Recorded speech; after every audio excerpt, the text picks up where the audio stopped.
Si hay algo que es muy lamentable ver y muy trágico, es a una persona que ha caído víctima del vicio. Creo que todos hemos tenido la oportunidad, o al menos hemos escuchado de personas que han sido víctimas de eso. Personas que no pueden evitar estar sin el vicio. No pueden evitar, si son víctimas de las drogas, recaer en ellas constantemente. Todo el tiempo los está llamando, todo el tiempo los está trayendo. Todo el tiempo estas personas son víctimas de esto. Si tienen algún dinero por ahí, para las drogas. Si hacen algún trabajo y consiguen algún beneficio, para las drogas. Si están muriendo, no importa, primero las drogas. Si la familia, no importa, primero las drogas. Y se vuelve su Dios, porque es aquello en lo cual hayan deleite y aquello en lo cual estas personas satisfacen su alma. Lamentablemente, la condición del ser humano, según la Escritura, es que todos nosotros somos drogadictos, no de la marihuana o de la cocaína, sino del pecado. Todo ser humano en su estado natural es adicto al pecado, de manera tal que no puede estar sin él. Para las personas, todo lo que hacemos en la vida tiene un propósito. Todos nos guiamos por un propósito, buscamos algo en la vida, por eso uno va al colegio, porque quiere trabajar para ser alguien en la vida, pero no se da cuenta que esto viene a ser una esclavitud, porque tiene un deseo, y cuando sea alguien en la vida, después ¿qué? Cuando la persona logre sus metas, sus objetivos, sus propósitos, después ¿qué? Queda solamente una gran sensación de vacío en su corazón. A causa de eso, las personas tienden a desarrollar sus propias ideas acerca de lo que debe ser y lo que no debe ser. Y estas ideas se las enseñan a otros. Y esas ideas, a su vez, vienen a ser subjetivas para cada quien. De tal manera que lo que yo creo está bien, siempre y cuando no le haga daño al otro, no importa. Si yo quiero creer que Dios existe o que Dios no existe, eso no importa. Eso no te hace daño a ti. Lo importante es que sea bien para mí. Así es como todo el mundo tiende a pensar en nuestra época. Lo importante es mi libertad. Viene tu libertad y siempre y cuando no influya con la mía, soy libre de hacer lo que yo quiera.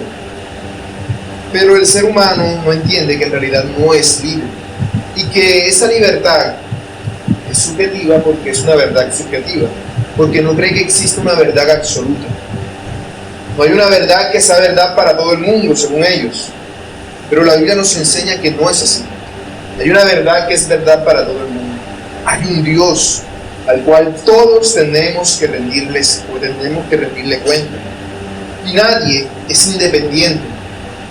Todos tenemos que rendirle cuentas a Dios.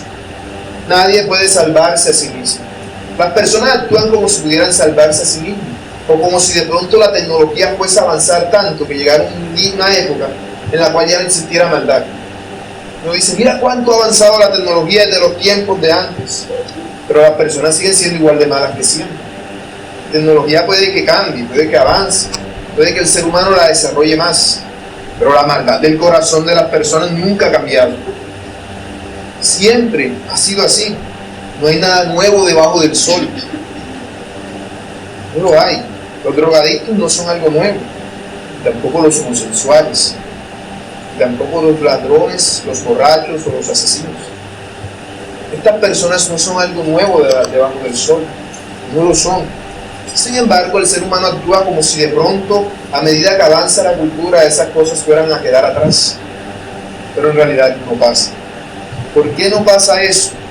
Porque el problema no está en la civilización, el problema está en el corazón de cada uno de nosotros, el problema está en nuestro pecado.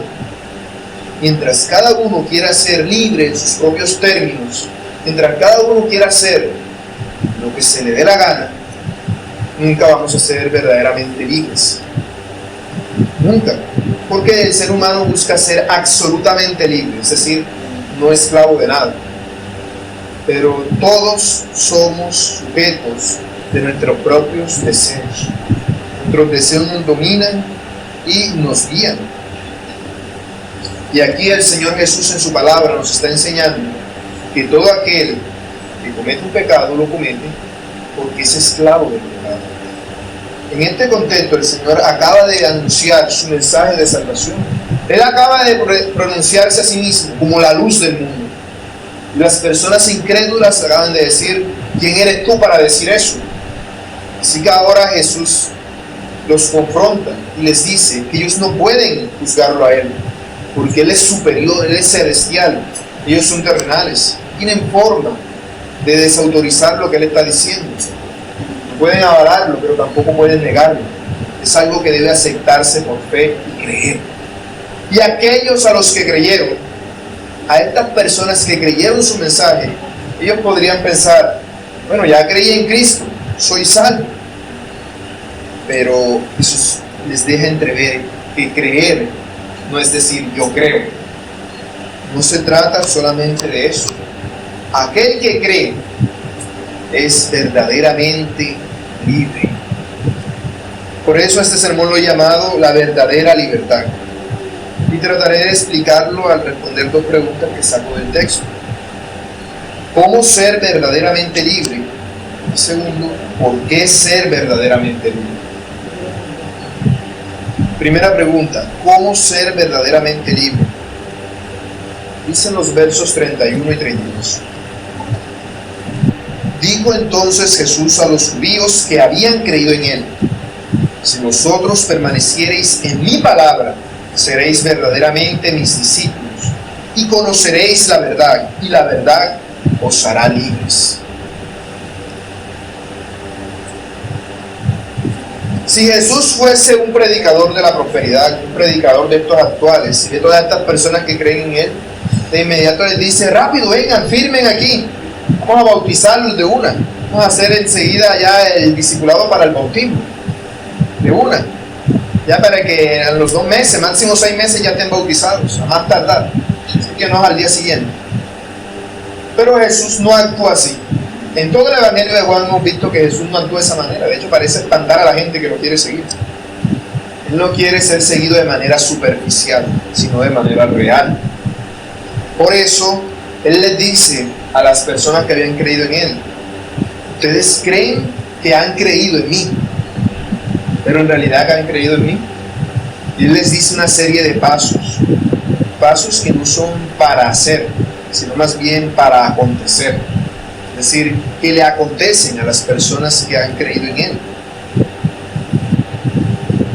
Aquellos que creen en Cristo permanecen en Cristo, permanecen en su palabra. Al permanecer en su palabra, conocen su verdad, y al conocer su verdad es que son verdaderamente libres. Estos pasos, esto va en orden, no van al mismo tiempo, son pasos. Pero son pasos que no dependen de la persona, no dependen del esclavo. Es algo que le ocurre a la persona y que le permite evidenciar que en realidad ha creído. Porque Jesús les dice: ¿ustedes creen que creen? Bueno, yo voy a decirles lo que les va a pasar si es que en realidad creen. El comentarista Leon Morris dice lo siguiente: esta sección del discurso está dirigida a quienes creen, no a quienes no creen. Claramente estas personas se inclinaban a pensar que las palabras de Jesús eran verdad, pero no estaban preparados para la lealtad de largo alcance que implica la verdadera confianza en Él. Este es un estado espiritual muy peligroso. Reconocer que la verdad está en Jesús y no hacer algo al respecto significa que nos ubicamos con los enemigos del Señor. Es lógico. Tú sabes que lo que Jesús dice es verdad y aún así te rehusas a creer en Él. ¿Qué eres? Enemigo de Cristo. Enemigo de Cristo. Los falsos creyentes son más enemigos de Cristo que los que nunca han conocido el Evangelio. Los que nunca han conocido el Evangelio son enemigos de Cristo, están enemistados con Dios. Pero aquellos que creen conocer a Cristo sin conocerlo son peores. Son la peor calaña, la verdad, para quienes está preparado el peor tormento en el infierno. Entre más conocimiento tenga de Cristo una persona, peor será su castigo. No será lo mismo para una persona que nunca escuchó el Evangelio, porque hay personas que nunca han escuchado el Evangelio, obviamente, como los que vivían aquí hace 1000 años, que aquellos que han escuchado una vez, aquellos que lo han escuchado frecuentemente, aquellos que lo escuchan todo el tiempo en la iglesia, o aquellos que lo predican como yo. será peor el castigo, dependiendo del grado de conocimiento que tengan del Evangelio, porque son enemigos de Cristo. Y obviamente el Señor no va a confiar su precioso mensaje a sus enemigos. Por eso, en Juan 2:23 se nos dice que estando Jesús en la fiesta de la Pascua, Juan 2:23, muchos creyeron en su nombre viendo las señales que hacían, pero Jesús mismo no se fiaba de ellos porque conocía a todos, y no tenía necesidad de que nadie le diese testimonio del hombre, pues él sabía lo que había en el hombre. Ya hemos citado este texto muchas veces y lo predicamos. Cuando Jesús estuvo en Jerusalén durante la primera fiesta de la Pascua de su ministerio, hizo muchas señales y muchos creyeron en él, pero Jesús dice que ninguno creyó en él. Juan dice que muchos creyeron en él porque eso es lo que a ojo humano cualquiera persona podría notar, pero Jesús sabía que en realidad no habían creído en él. No habían creído en él. ¿Y por qué no habían creído en él? Porque su fe no avanzaba. Era una fe muerta, una fe estática, una fe que se queda quieta. Por eso en el capítulo 6 vemos que querían hacer rey a Jesús, pero cuando Jesús los confrontó con lo que en realidad significaba creer en él, volvieron atrás y ya no andaban con él, porque no estaban dispuestos a dar ese paso. Es más, en Juan capítulo 12, verso 42, veremos que aún los gobernantes de ellos, muchos creyeron en Jesús. Sin embargo, esa creencia no alcanzó para salvarlos, porque tenían miedo de los fariseos para que no los expulsaran de las sinagogas. Es decir, no estaban dispuestos a pagar el precio de seguir a Cristo. Son personas que no tienen raíz, su fe es muerta. Su fe es la de un corazón de piedra.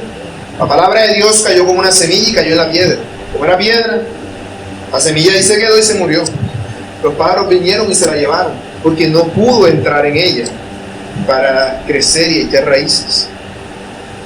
Y si echan raíces, porque reciben la palabra con gozo, eso es solamente por un tiempo. Y cuando venga la prueba, se apartan de Jesús. No porque hayan perdido la salvación, sino porque su fe no era genuina. Y eso debe ser un motivo de alerta para todos nosotros. Por eso el apóstol Pablo exhortó a sus lectores, en 2 Corintios 13:5, examinaos a vosotros mismos si estáis en la fe. Probaos a vosotros mismos. Ponte a prueba a ti mismo para ver si estás en la fe. En Hebreos 10:38 se nos dice que el justo por la fe, dice, mas el justo vivirá por fe, y si retrocediere no agradará a mi alma, dice Dios. Sin embargo, el mismo autor de Hebreos, en Hebreos capítulo 10, verso 39, dice, los que retroceden, estos que no permanecen en la fe, son los que retroceden para perdición. Y nosotros, los que creemos, somos los que tienen fe para preservación del alma. La fe tiene un efecto. No es lo mismo tener fe en Cristo que tener fe salvadora en Cristo. En la fiesta de la Pascua, la primera vez, muchos tuvieron fe en Cristo, pero no tuvieron fe salvadora en Cristo. Ahora, muchos han tenido fe en Cristo, pero ¿cuántos de estos en realidad tienen fe salvadora en Cristo?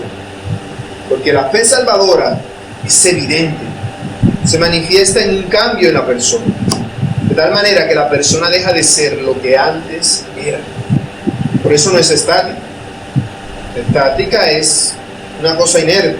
Tú ves esto y está estático, no se mueve, a menos que alguien lo mueva. Es algo muerto.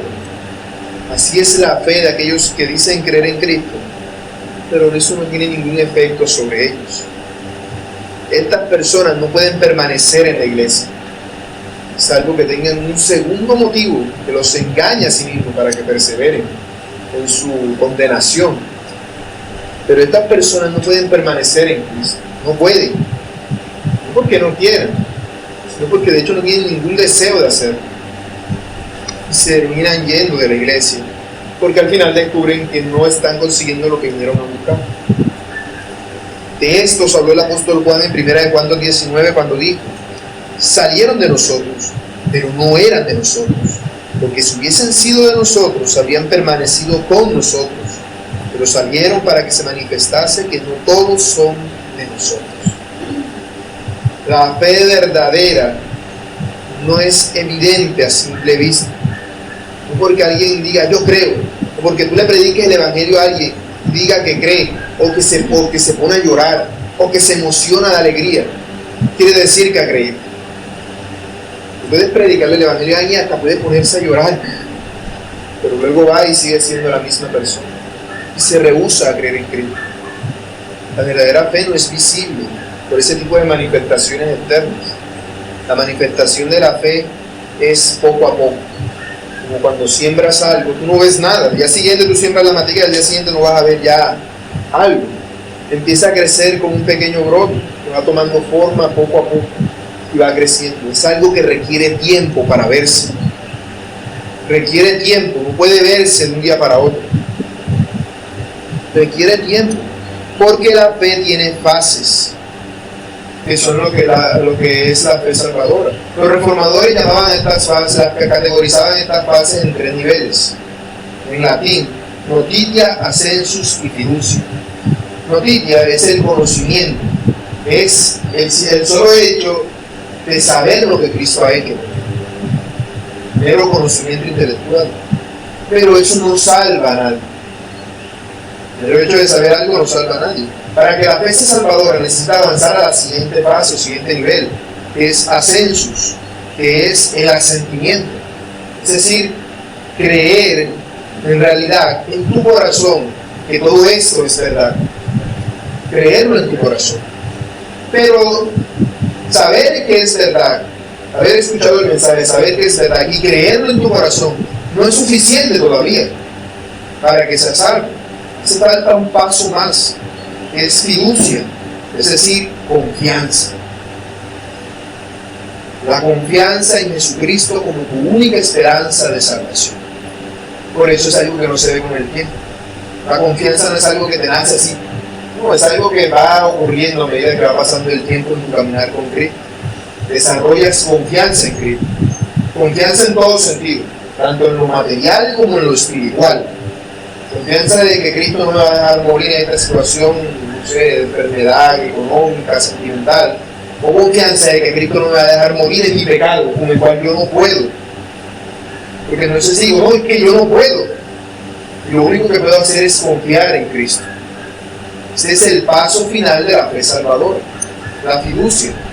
Y se desarrolla en nosotros por medio de permanecer en Cristo.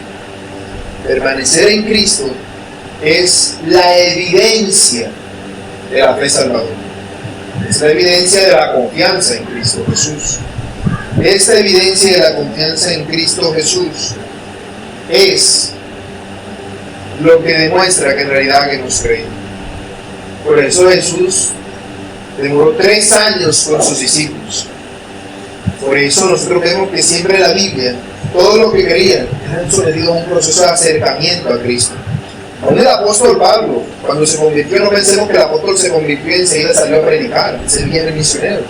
Duró como 10 años con los apóstoles y con los discípulos, aprendiendo y conociendo acerca del Señor, antes de que empezara sus viajes misioneros. Todo ese tiempo sirve como evaluación de la fe que está creciendo en el corazón de la persona. No es algo que ocurra de un día para otro.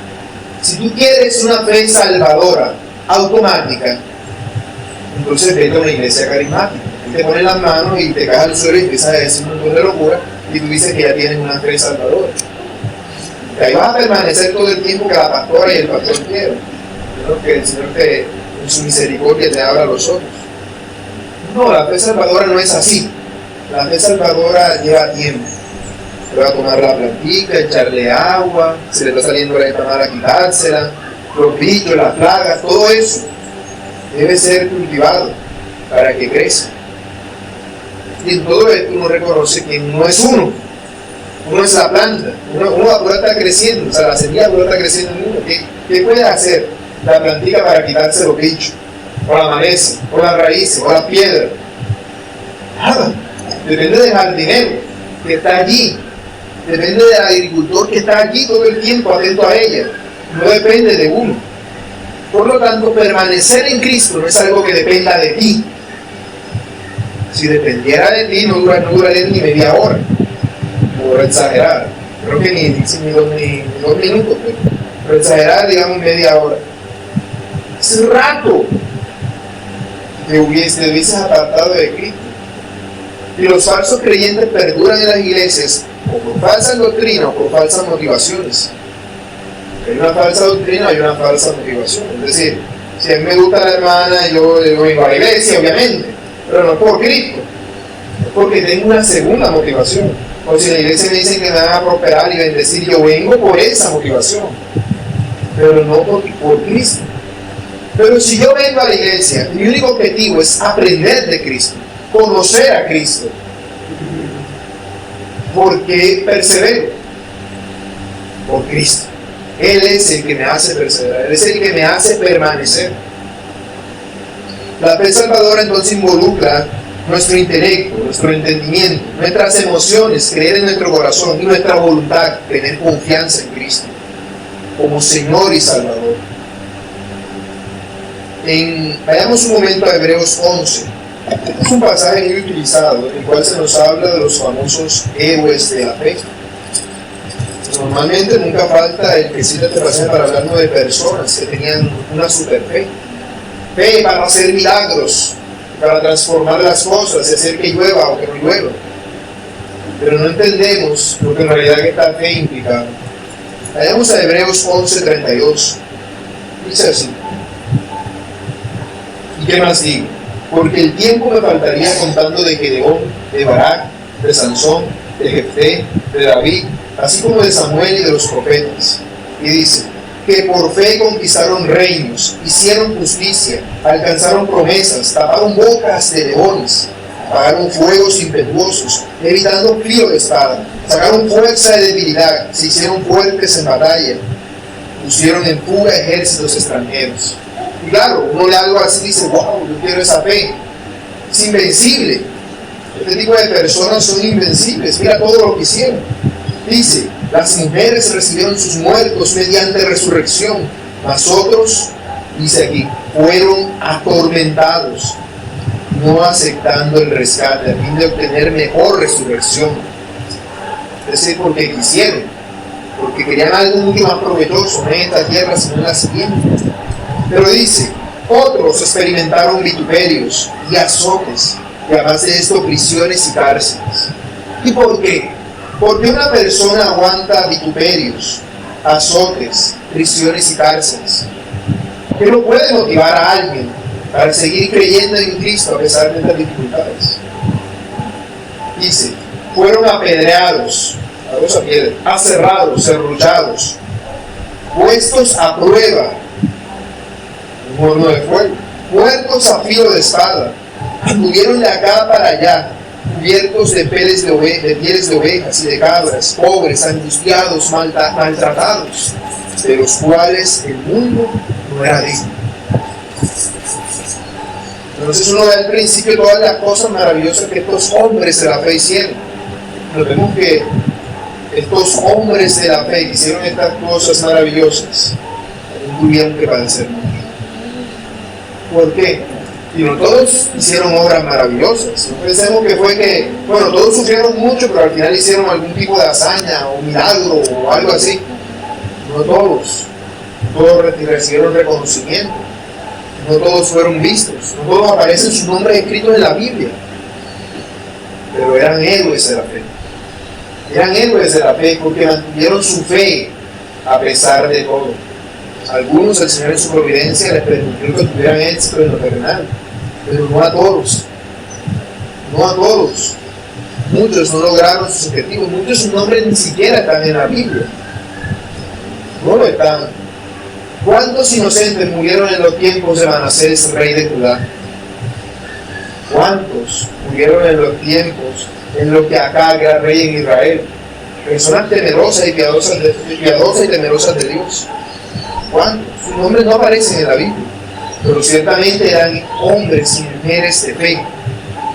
Porque si fueron asesinados no fue por estar compinchando la idolatría de estos reyes paganos, sino porque mantuvieron su fe a pesar de las circunstancias. Estos son los verdaderos discípulos, los que permanecen, los que tienen una confianza real y salvadora en Cristo Jesús. ¿Y en qué permanece aquel que permanece en Cristo? En su palabra. Porque obviamente yo no puedo permanecer en Cristo. ¿Qué sé yo de Cristo? Solamente sé lo que Él me ha dicho a través de su palabra.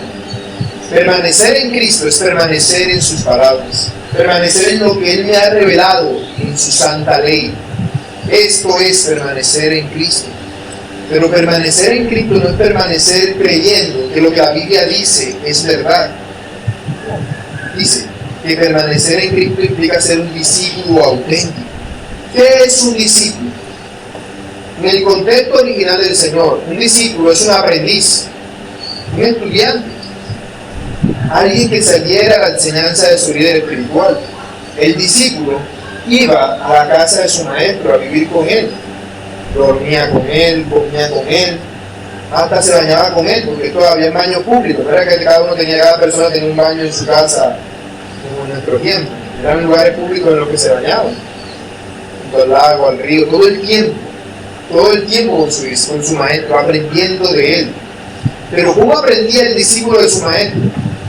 Obedeciendo lo que su maestro le decía.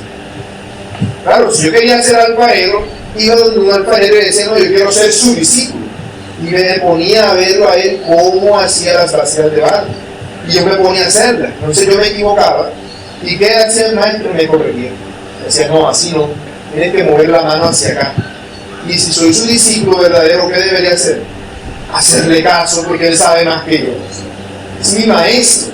Me está enseñando lo que tengo que hacer. Por lo tanto, debo obedecerle en todo lo que él me diga. No puedo saber más que el maestro. Un discípulo no es más que su maestro. A lo sumo puede llegar a ser como él. Así que permanecer en Cristo, permanecer en su palabra, no es nada más decir, bueno, yo creo en sola escritura, yo creo que todo lo que la Biblia dice es verdad, sino obedecer todo lo que la Biblia dice, porque tú crees que es verdad. Esto es amar a Cristo. Y eso es consecuencia de permanecer en Cristo. ¿Por qué permaneces en Cristo? Porque le amas. ¿Y cómo le amas? Porque le obedeces. Porque le obedeces. Eso es algo evidente. Juan capítulo 14, verso 15 dice, si me amáis, guardad mis mandamientos. Más adelante, en el verso 23 y 24 dice, el que tiene mis mandamientos los guarda, ese es el que me ama. Y el que me ama será amado por mi Padre, y yo le amaré. Y me manifestaré a él. El que me ama, mi palabra guardará, es decir, obedecerá. Y mi Padre le amará, y vendremos a él, y haremos morada con él, es decir, dentro de él. El que no me ama no guardará mis palabras. Y la palabra que me habéis oído no es mía, sino del Padre que me envió. Eso es permanecer en Cristo. Pero sigue diciendo en el capítulo 15, verso 10. Si guardareis mis mandamientos, permaneceréis en mi amor, así como yo he guardado los mandamientos de mi Padre y permanezco en su amor. Capítulo 15, verso 14. Vosotros sois mis amigos si hacéis lo que yo os mando. Pero Juan sigue diciendo en 1 de Juan, capítulo 2, verso 4, el que dice, yo le conozco, no guarda sus mandamientos, el tal es mentiroso, y la verdad no está en él. Pero el que guarda su palabra, en este verdaderamente el amor de Dios se ha perfeccionado. Por esto sabemos que estamos en él. El que dice que permanece en él, debe andar como él anduvo. 1 de Juan 3:24, y el que guarda sus mandamientos permanece en Dios y Dios en él. 1 de Juan 5:3, pues este es el amor a Dios, que guardemos sus mandamientos. ¿Qué es amar a Dios? Guardar sus mandamientos. Eso es amar a Dios. Ahí es donde puedes medir qué tanto amas a Dios, qué tanto guardas sus mandamientos. Por eso el verdadero creyente no puede apartarse de Cristo, porque le ama. Es más, el verdadero creyente cuando peca como le ama se va a sentir mal, va a sentir necesidad mayor de Cristo. Por lo tanto, va a querer permanecer en Él, aún sabiendo que es cada día más consciente de lo indigno que es del amor de Cristo. El obedecer sus mandamientos depende de Cristo, no de ti. Estos son consecuencias de creer en Cristo. La consecuencia de permanecer en Cristo es obedecer su palabra y es amarle, por lo tanto. Y esto nos convierte en sus discípulos. Así que la Escritura no deja duda al hecho de que no se puede recibir a Cristo como Salvador sin aceptarlo como Señor. Rendirse a Cristo no es simplemente decir una profesión de fe y decir yo creo en Cristo como mi Señor y Salvador, sino que es obedecer todo lo que Él nos dice. Todo. Y obedecer todo lo que Él nos dice implica que cuando no lo obedeces te duele, te afecta, eres insensible al pecado. Pero eso no quiere decir que ha retrocedido en las fases de este proceso de liberación que Cristo hace. El que obedece a Cristo es guiado por la palabra de Dios, pues entiende que la palabra tiene poder para edificarnos y darnos herencia entre todos los santificados.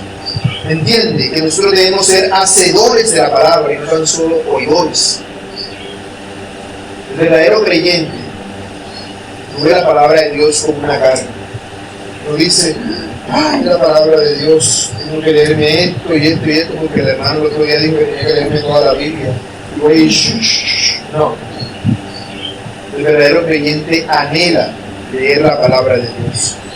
Anhela leer su mensaje y preguntarse a sí mismo, Señor, ¿qué me estás diciendo?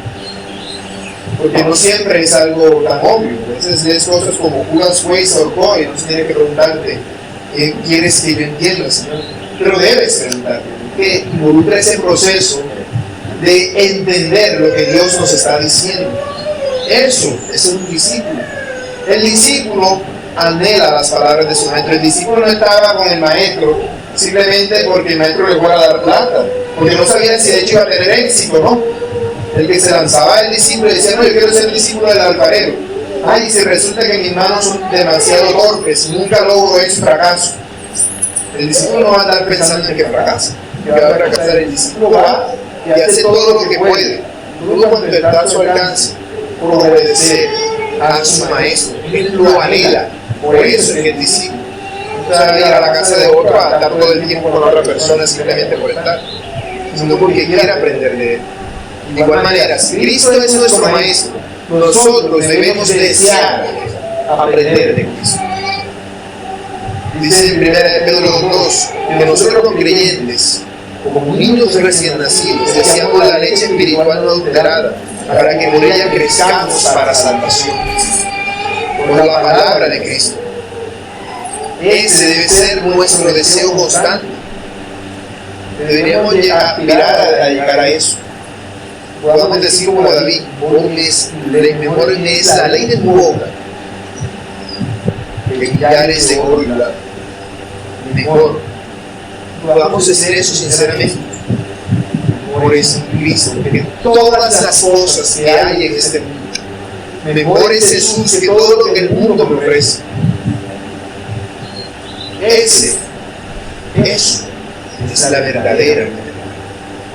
Por eso Él sigue diciendo, el Señor Jesús, el conocer la palabra de Dios nos lleva a la verdad, a conocer la verdad.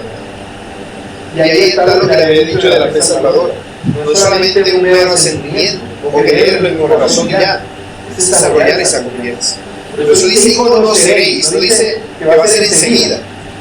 No dice, no, ya, no, ya creo. Y conoceréis, se refiere a algo paulatino, un proceso que va ocurriendo en la vida. Poco a poco, con la experiencia práctica, tú obedeciendo a Cristo todos los días, poco a poco te vas a dar cuenta que lo que Cristo le dice es verdad. Que Él tiene la razón. Y lo vas a entender de una manera empírica. No porque la Biblia lo dice, sino porque te has dado cuenta de tu experiencia cotidiana. Al obedecer es obedecer a Cristo. Si no, Cristo tiene razón. Lo que Cristo dice es la verdad. esa verdad, que Él tiene razón, yo estoy equivocado. A eso nos lleva a obedecer a permanecer en Cristo, en desarrollar un conocimiento genuino de la verdad. Porque la verdad de nada sirve si no la conozco. De igual manera que unos zapatos no me sirven de nada si no me lo pongo. La verdad no es para tenerla aquí, la verdad que es para practicarla día con día. Practicarla vas desarrollando esa conciencia, ese conocimiento propio en ti de que es verdadero. Ese conocimiento te lo va iluminando el espíritu de verdad que de Cristo recibiste. Dice en 1 Juan 2:27, pero la unción, y por unción no me refiero al poder hazañoso del carismático, sino que Juan se refiere al Espíritu Santo. Pero la unción que vosotros recibisteis de Él permanece en vosotros. No tenéis necesidad de que nadie os enseñe. Así como la unción misma os enseña todas las cosas y es verdadera y no es mentira. Según ella os ha enseñado permanecer en Él. Ella se refiere al Espíritu Santo. La unción se refiere al Espíritu Santo. El Espíritu Santo es el que nos enseña. Ustedes pueden decir, pero hermano, no aprende porque uno viene a la iglesia y escuchamos la instrucción. Sí, pero ¿cómo sabe que la instrucción es verdadera? Porque la unción que empieza me lo dice. Ella es la que me enseña. La verdad es que cuando viene dice, yo lo sé. O de pronto, yo no lo sabía así, pero sí concuerda con lo que ya yo sé. Ya lo he ido aprendiendo a lo largo de mi experiencia como cristiano. Porque el Espíritu Santo que está allí contigo todo el tiempo y que nunca jamás te deja ni te desampara, te lo va diciendo. Lo que recibes es una repetición. Siempre lo que recibes es una repetición. ¿Por qué? Porque uno es como una piedra llena de hierba alrededor. Si no mocha la hierba, a la semana siguiente vuelve otra vez a crecer. Por eso todo el tiempo debemos ser confrontados con nuestros pecados. No porque necesitemos conocimiento de la verdad, sino porque necesitamos ser reforzados en ese conocimiento de la verdad. Porque el pecado crece como una maleza ahí.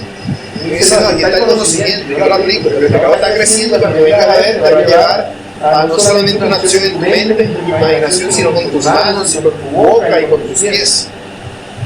Por eso necesitamos ser confrontados constantemente con la palabra de Dios. Por eso no voy a decir, pero hermano, otra vez está predicando lo mismo. Eso no es lo mismo que predicó hace 3 domingos. Sí, con otras palabras sí, pero porque Dios quiere que eso sea reforzado en nuestra vida. Eso es lo que Dios quiere con nosotros. Así Él nos santifica en su palabra. Esto es lo que el Señor Jesús oró. Santifícalos en tu verdad. Tu palabra es verdad. La consecuencia de permanecer en Cristo, obedecer a Cristo, es amar a Cristo, es ser su discípulo, es entender en nuestra vida diaria que es verdadero todo lo que Cristo nos dice. Eso nos lleva a ser verdaderamente libres. Y la verdad os hará libres. Es la consecuencia natural de todo esto. No es algo automático. No es algo automático. El borracho, ya que cree en Cristo, no deja de ser borracho ese mismo día. Puede ser que el Señor de manera soberana produzca en él algo que le dé un temor horrible y deje de mandar un juego a tocar una cerveza. Pero el uso normal del medio de gracia, ¿cuál es? Que poco a poco puede que siga tomando y entonces se siente mal. Dice, no, esto ya no me convence, ya deja de hacerlo, ya no tiene ganas. Es algo paulatino. Poco a poco, la verdad lo hace libre. Es automático, no es. Si fuera automático no sería milagroso, sería artificial. El milagro está en que el Señor cambia nuestra voluntad. Esta es la verdadera libertad. Cuando eres libre, no de cadenas físicas, sino de cadenas en el corazón.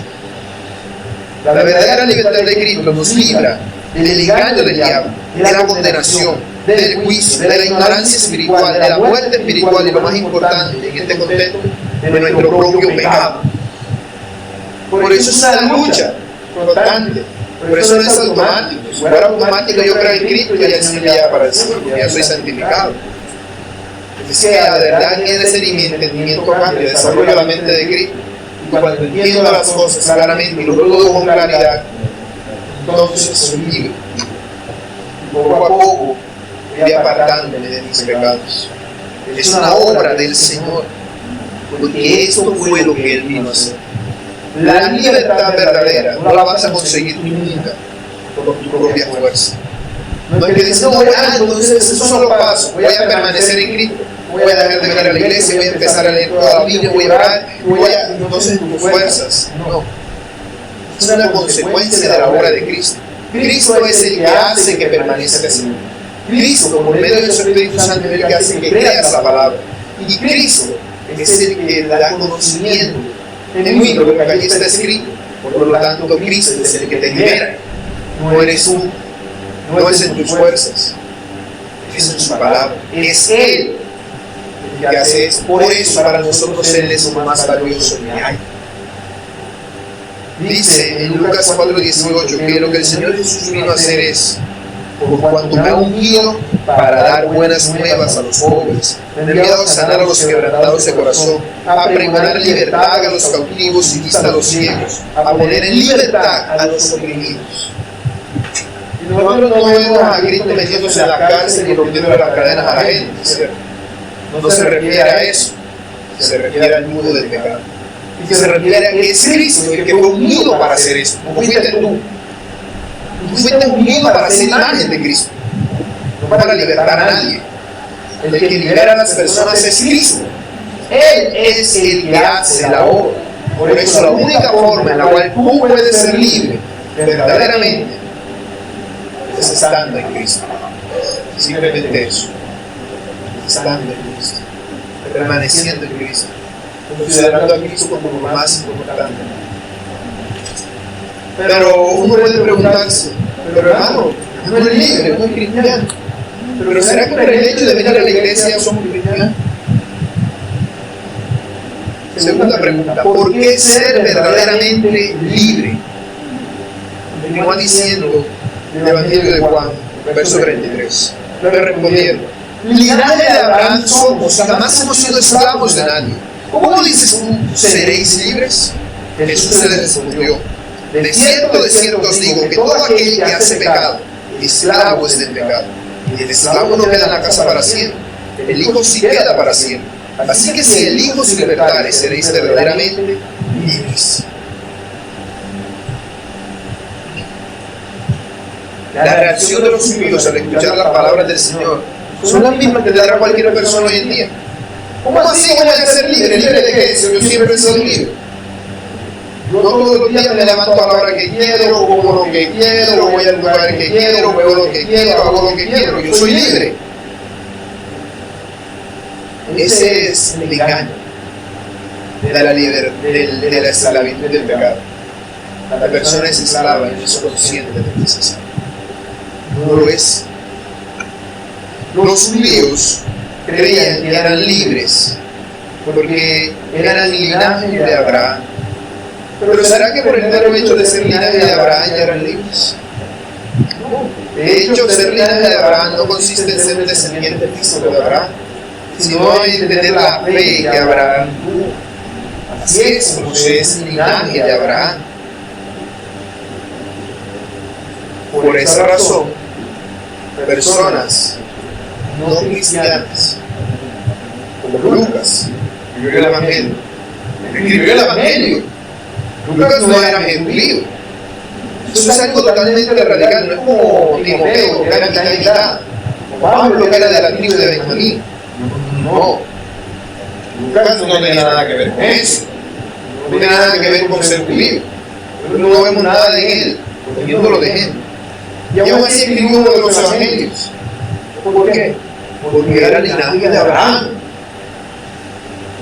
Porque ser linaje de Abraham no tiene que ver con la descendencia de Saúl. No puede que sea linaje de Abraham, yo voy a saber. Capaz sí, capaz sí no. Eso no es importante. El verdadero linaje de Abraham está en la fe salvadora que tuvo Abraham. Los judíos no podían entonces estar refiriéndose a ser linaje de Abraham, tampoco en un sentido nacional o étnico. Como decir, no, los descendientes de Abraham siempre hemos sido libres. ¿Cuándo? ¿Cuándo han sido libres los descendientes de Abraham? ¿Cuándo? Si primero vinieron y fueron esclavos de los egipcios, de los madianitas, de los filisteos, de los asirios, de los babilonios, de los medo-persas, de los griegos, de los sirio-griegos y ahora de los romanos. ¿En qué momento de su historia habían sido libres? Como pueblo nunca habían sido libres. En realidad siempre han estado bajo el yugo de oro. ¿Por qué? Porque los romanos no eran el problema, a pesar de lo que yo pensaba. El problema era que ellos no habían querido ser esclavos de Dios. Dios los llamó a ser su pueblo. Debían ser esclavos de Dios.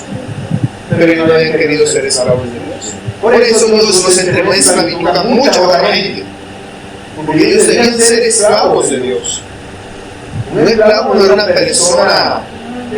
Bueno, cuando piensa en el esclavo, piensa en los pobres africanos que los azotaban y los encadenados todo el tiempo. Pero la cultura de ellos no era así. Un esclavo era alguien que tenía derechos. No tenía todos los derechos, pero tenía derechos y algunos privilegios. De hecho, tenía que ser mantenido por el amo. No era como un animal que muere y tú fueras a ver si no. Era alguien que, aunque quizás tenía menos privilegios, menos derechos en la cultura de ellos, era alguien que podía estar allí. Era alguien que contaba con el favor del amo, inclusive si el amo fuera cruel y malvado. El amo tenía autoridad sobre él, tenía obligaciones para con el esclavo. Sí las tenía. Los judíos habían sido llamados por Dios para que fueran su especial tesoro, sus esclavos. En el Imperio Romano había muchas personas ricas, muchos. Pero aún la persona más rica en el Imperio Romano, cuando pasaba un esclavo del César, se arrodillaba y le servían a la mesa. Y era un esclavo, pero como eran esclavos del emperador, estaban en una posición superior, inclusive a la persona libre, porque eran los esclavos del emperador. Estaban en una posición de eminencia. Tenían esclavos. Estos esclavos tenían esclavos. Tenían posiciones hasta por sobre las personas lideradas de Roma. Estos eran los esclavos del emperador. Ahora imagínate, si esto era así con los esclavos del emperador, ¿qué se podría pensar de los esclavos griegos y de Dios? Estaban en una posición superior a cualquiera. El ser esclavo de Dios era lo que Dios quería que los israelitas entendieran. Por eso pasaron 400 años en Egipto aprendiendo a servir a señores. Ahora deben aprender a servir a su Señor. Por eso Dios se le presenta como su Señor, como su dueño. Ellos debían ser esclavos de Dios, pero no querían ser esclavos de Dios. Por eso, ¿cuál era el castigo que Dios les mandaba? Quieren ser mis esclavos, sean esclavos de esto para manera. Y eran esclavos de otra gente. Siempre. Porque en realidad no eran judíos. El verdadero judío, dice el apóstol Pablo en Romanos 2:28, no es el que lo es exteriormente ni en la circuncisión, la que se hace exteriormente, ni es la circuncisión la que se hace exteriormente en la carne, sino que es judío el que lo es en lo interior. La circuncisión es la del corazón, en espíritu, no en letra, la alabanza de la cual no viene de los hombres, sino de Dios.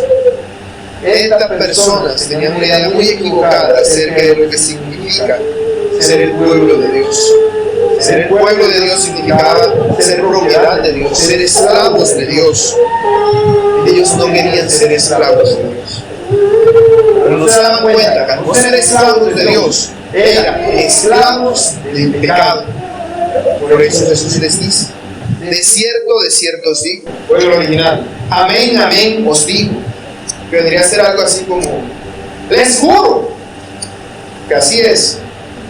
Todo aquel que hace pecado, esclavo es del pecado.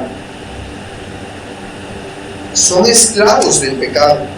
Toda persona es esclavo del pecado. Toda. Segunda de Pedro 19 dice que el que es vencido por alguno es el esclavo del que lo venció. Toda persona es vencida por el pecado. Cuando sus impulsos pecaminosos pueden con ella, cuando hace lo que normalmente no quiere hacer, o cuando haya deleite en estas cosas que son contrarias a Dios. todo incrédulo se haya esclavizado por sus concupiscencias y deleites diversos, se halla, como dice Pedro, así como le dijo Pedro a Simón el mago, en prisiones de maldad. Tú lo ves libre por ahí, haciendo lo que quiera, pero está en ella amargura e iniquidad, está en esclavitud del pecado. Es siervo de aquel al que obedece y busca hacer lo que su Señor en pecado le dice. ¿Cuál es el resultado de eso? Continuo rechazo a Dios, no oposición contra Cristo. El hombre en su estado natural vive así, en esclavitud al pecado. Por eso no es obediente, sino desobediente.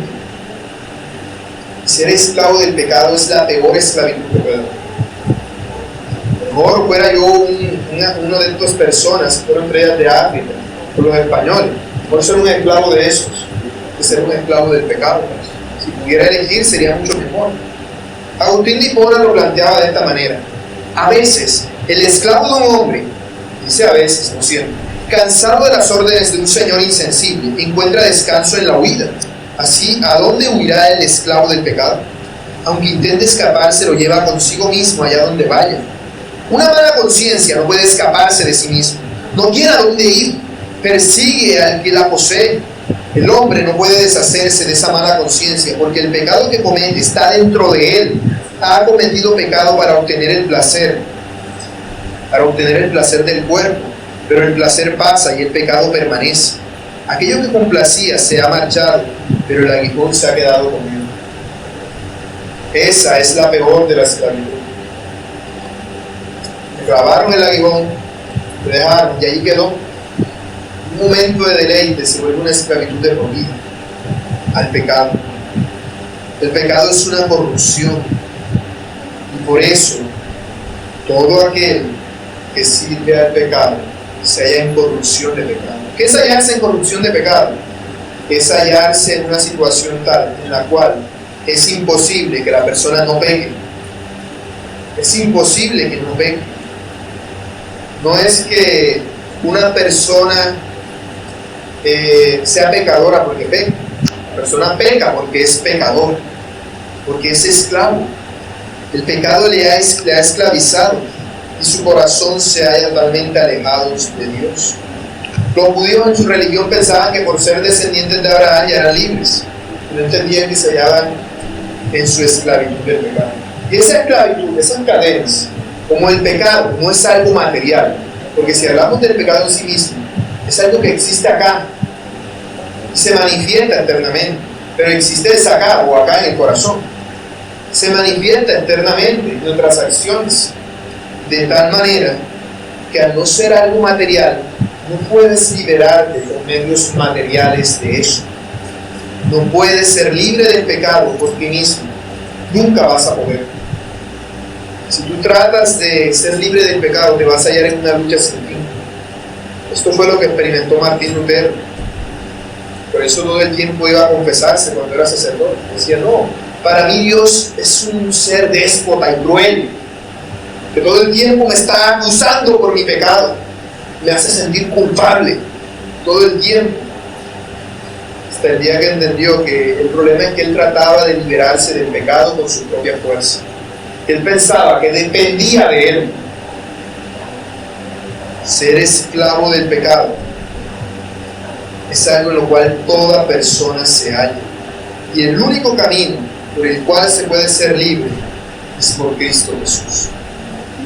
Pero Cristo a nosotros, que somos esclavos de Dios por voluntad propia, dice que ya no somos sus esclavos. Él nos llama amigos. Y no solamente amigos, sino hijos. Y el hijo permanece para siempre. Consideremos el caso de los hijos de Abraham. Mientras Abraham no había tenido hijo, él tuvo un hijo con la esclava, Agar, llamado Ismael. Era su hijo, pero no dejaba de ser su esclavo. Era un esclavo con privilegios, porque era hijo del Señor, pero seguía siendo esclavo. Era el hijo de una esclava. Por lo tanto, al ser su madre esclava, él era esclavo. No podía seguir allí. No podía permanecer para siempre. Si Abraham lo quería, tenía que dejarlo libre, darle la libertad de la esclavitud que tenía. Eso implicaba echarlo de la casa. a él y a su madre. Eso era dejarlos libres. Eso es lo que le pasaba al esclavo. Por eso eventualmente no podía heredar. Y por eso Ismael tenía que irse. Pero Isaac, que era el hijo de la promesa, que era el hijo dado por Dios, este permanecería para siempre en la casa de su padre. Porque él era hijo verdaderamente. El esclavo no queda en la casa para siempre, pero el hijo sí queda para siempre. Eso es una advertencia para nosotros. Nosotros hemos sido llamados a ser hijos de Dios por cuanto hemos creído en Cristo. Y somos libres porque el Hijo de Dios nos ha libertado. Nosotros, como creyentes, somos hijos, pero entendemos que somos hijos adoptados, que antes éramos esclavos. Somos hijos, en cierta manera, de una categoría inferior. Imagínate en esa posición, eres tú el señor de la casa, tienes un montón de esclavos, tienes un hijo verdadero. Tú liberas a los otros esclavos y los adoptas como hijos, pero por más que tú quieras, siempre van a ser menos que el verdadero hijo. Siempre. Y estos hijos, si han crecido como esclavos, entenderán que en realidad no merecen esa posición. Y no van a andar quejándose y diciendo, ay, es que a este lo quieren más. Sino por el contrario, van a decir, yo no merezco nada de esto, gracias. Porque siendo yo esclavo, me tratan como hijo, me han adoptado como hijo. No para que yo sienta envidia de Cristo y diga, no, Cristo es el hijo. No, sino para que agradezcamos por todo lo que Cristo ha hecho por nosotros. Cristo, por lo tanto, es el que nos libera. Él nos hace libres de todo pecado. ¿Por qué ser verdaderamente libre? Porque eres verdaderamente esclavo. Toda tu vida has sido esclavo. Y si Cristo no te ha libertado, no eres verdaderamente libre. Eso implica que en algún momento vas a ser echado de la casa de Dios. Las bendiciones y privilegios que gozas ya no van a ser más. Pero si tú has creído en Cristo, has sido adoptado como hijo de Dios, y por lo tanto el hijo permanece para siempre. ¿Qué quiere decir eso? Que el verdadero cristiano permanece, no se aparta, no se va, porque ahora es hijo. El padre echa a los esclavos, pero al esclavo que ha adoptado como hijo, ahora hasta le da herencia en su casa. De tal manera que si tú has creído en Cristo, ahora eres adoptado y eres hijo de Cristo. Y Él, eres hijo de Dios y hermano de Cristo. Y Dios no te va a echar fuera. No te va a echar fuera. Yo a un hijo mío no lo va a echar fuera por más desobediente que sea. Porque es mi hijo y yo le amo.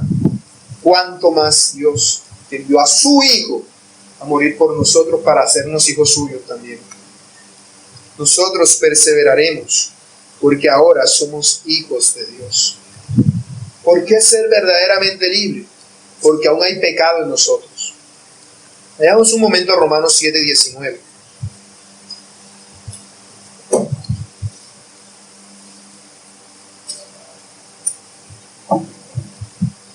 Y aquí vemos que esta situación no cambia cuando tú eres cristiano.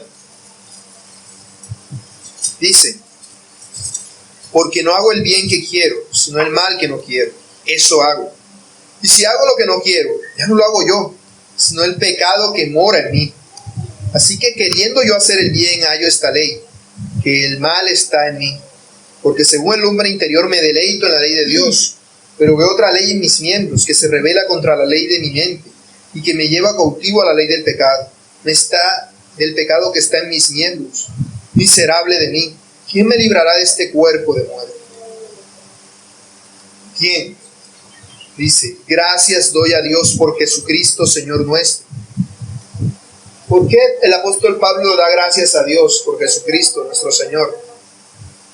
Porque él entiende que todavía el pecado está en él, que todavía está ese deseo de esclavitud al pecado. Uno no lo ve así porque físicamente no ha sido esclavo, pero es así. La persona que toda su vida ha sido esclava físicamente, cuando lo liberan, sigue actuando y comportándose como esclavo. El Señor anda con miedo que esto y que lo otro, y así se pasa toda su vida, porque así fue instruido desde niño. Ya de viejo no se iba a apartar de esa mentalidad. Así nosotros, a pesar de que somos libres en Cristo, todavía tenemos la mentalidad de esclavo del pecado. Por eso todo el tiempo estamos luchando con el pecado. Pero la diferencia es que ahora nosotros somos libres para decirle al pecado, no, basta ya, no tienes poder sobre mí, porque Cristo me ha libertado, porque ahora yo soy de mi Señor y Él es mi Salvador. ¿Por qué ser verdaderamente libre? Porque Cristo no murió en la cruz para que tú seas un esclavo, sino para que seas hijo e hija de Dios. Aplicaciones. Las aplicaciones van enfocadas a lo mismo que acabé de decir. Nosotros como creyentes todavía tenemos pecado, todavía tenemos naturaleza pecaminosa. Por lo tanto, todavía tenemos un amor hacia el pecado. Y ese amor hacia el pecado nos lleva a apartarnos de Dios. ¿Cuál es el llamado para nosotros? Dice en Gálatas 5:1 el apóstol Pablo: estad pues firmes en la libertad con que Cristo nos hizo libres, y no estéis otra vez sujetos al yugo de esclavitud. Dice, estad firmes en la libertad, no busques el pecado, no lo busques, porque tú eres de Cristo, ahora debes permanecer en Cristo. Y este debes involucra una acción que depende de Dios, más para que tú lo evalúes que para que te esfuerces, para que tú digas, ¿por qué siendo yo tan pecador, siendo yo tan dado al pecado? ¿Por qué no me olvido de Dios y me voy lejos? ¿Por qué no me aparto de Él? ¿Por qué permanezco en Él? Porque no depende de ti, por cuanto has sido libre. Eso debe llevarte a tener temor de Dios y obedecer lo que Él te manda. Obedecer lo que Él te manda es a no ser selectivo y decir, bueno, esto aquí tiene razón, pero esto de acá, esto que está por acá a mí no me convence. No, esto no lo leo, este es el versículo de la Biblia prohibido para mí. Ese no lo leo. Y no es así. En obediencia a Cristo, nosotros somos obedientes a Él en todo lo que Él nos dice. Si alguno de nosotros tiene un ídolo en el cual le da temor alguna doctrina o algo que la Biblia diga porque le confronta con su pecado, bueno, más vale que vayamos tomando ese ídolo y tirándolo contra el suelo, porque algo está mal allí. O no hemos sido libres o no queremos ser libres, y eso es algo terriblemente mal. Ahora nosotros conocemos la verdad, y esa verdad debe llevarnos a vivir en la libertad que Cristo nos ha dado. ¿Cuál es la libertad que Cristo nos ha dado? ¿Para qué Cristo nos hizo verdaderamente libres a ti y a mí? Para que adoremos a Dios, para que hagamos su voluntad. Cuando Dios creó al ser humano, creó una réplica de sí mismo, una imagen de Él, para que hiciera todo lo que Dios haría. Pero por causa del pecado, el diablo vino con sus cadenas de pecado y ató al hombre, y lo hace ir y actuar de una manera diferente a Dios. Nosotros, por lo tanto, debemos darnos cuenta de ese pecado que está en nosotros. No atesorarlo, no amamantarlo, no darle de comer con lo que ves, con lo que oyes, con lo que haces, sino repudiarlo y entender que es algo asqueroso, vil y despreciable para Dios, y que a su vez eso ensucia tu imagen delante de Dios. Debes reconocer tu pecado, debes darte cuenta de que es pecado primero, no tratar de eliminarlo en tus fuerzas, no puedes. Debes primero reconocer que estás enfermo todavía, en el sentido de que todavía hay pecado en ti, de que ya se te pasó la gripe, pero todavía tienes la tos ahí, atravesada. Todavía está ahí algo de eso. Todavía hay esa naturaleza de pecado. Y ahora que has sido libre en Cristo Jesús, debes vivir para la gloria de Dios. Vivir para la gloria de Dios no es venir a la iglesia solamente, es hacer cada cosa que tú hagas para la gloria de Dios. Bañarte, vestirte, coger una buceta, salir en bicicleta, en moto, pensar todo el tiempo de qué manera glorifico a Dios. ¿Esto glorifica a Dios o no glorifica a Dios? Todo el tiempo, todos los días. Porque si hay un momento, esos momentos en los cuales nosotros no pensamos esto, o no lo pensamos, nuestra voluntad no está funcionando, el corazón nos arrastra y dice, haz esto otro, y pecamos. Todo el tiempo debemos tener la mente abierta y pensar, ¿esto le da gloria a Dios o no? Ahora tienes el poder para hacer lo que le da gloria a Dios. Pero si tú no estás todo el tiempo pensando en darle gloria a Dios, no le da gloria a Dios. Pecas. Por eso debes pensar en Cristo y hacer lo que Cristo hacía. Hacer la voluntad del que te envió. Identifícate con Cristo. Cristo es el Hijo de Dios, tú eres el Hijo de Dios. O la hija de Dios ahora. El Hijo permanece para siempre. No depende de ti, depende de Cristo. Por lo tanto, nuestra salvación está segura en Él. Eso debe llevarte a ti, a ver a Cristo. No solamente como una palabra que dices al final de una oración. No solamente como alguien, un personaje histórico. O como aquel que escuchas en la iglesia. Debe llevarte a ver a Cristo como lo más valioso de todo. Que si tú dices, no, y si por andar siguiendo a Cristo me quedo soltero, gloria a Dios. Y si por andar siguiendo a Cristo me quedo pobre, gloria a Dios. Y si por andar siguiendo a Cristo soy la persona más insignificante de este mundo, gloria a Dios.